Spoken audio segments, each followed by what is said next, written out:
Malutong at crunchy ang ating pancit canton mga idol. Medyo matagal-tagal din tayo hindi nakakain ng ganito. At nakapagluto mula nang mag-retire po tayo, mag-resign tayo sa ating trabaho. Ayan. So ngayon magluluto tayo ng ating version ng ating crispy fried canton mga idol. Ayan. Ganito lang ating sistema. Yung sahog natin rito, marinate lang po natin chicken or pork. Pwede naman. Marinate lang natin rito sa konting tuyo, konting asukal, syempre paminta, konting bitchin.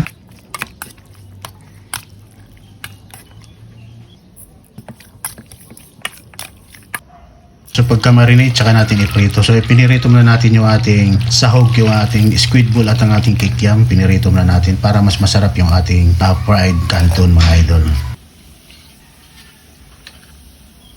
So ngayon sinunod naman natin pagprito yung ating minarinate kanina na chicken na pinakasahog natin sa ating fried canton or crispy canton.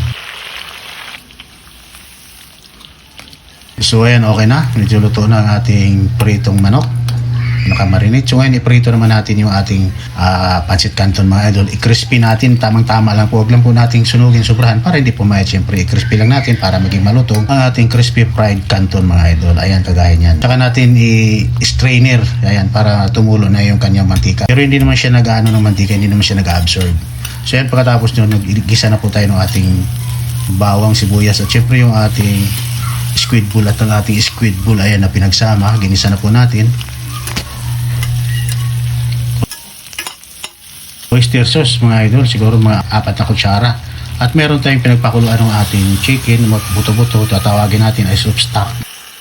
Ihalo natin konting soy sauce, Loriat soy sauce ang gamit natin rito, konting seasoning. Asukal, importante kalahating kutsara para yung ating sauce medyo manamis-tamis. Konting bitchin, optional. At kalahating pork cubes. So ayan, pork cubes or chicken cubes pwede. So ayan, nilagyan na po natin yung ating carrots, ating gulay at ang ating pechay. Ayan.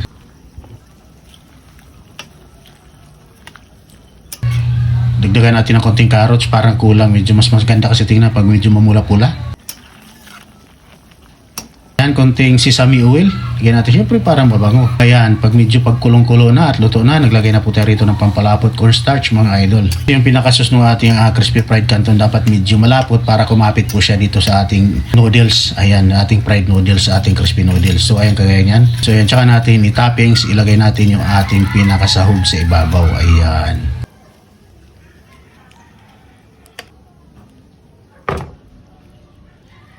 Ayan, konting spring onion, fried garlic, syempre para masarap. So ayan, pwede na po tayong kumain ng napakasarap na crispy fried pancit canton mga idol. Napakadali, napakasimple ng pagkain na to pero napakasarap.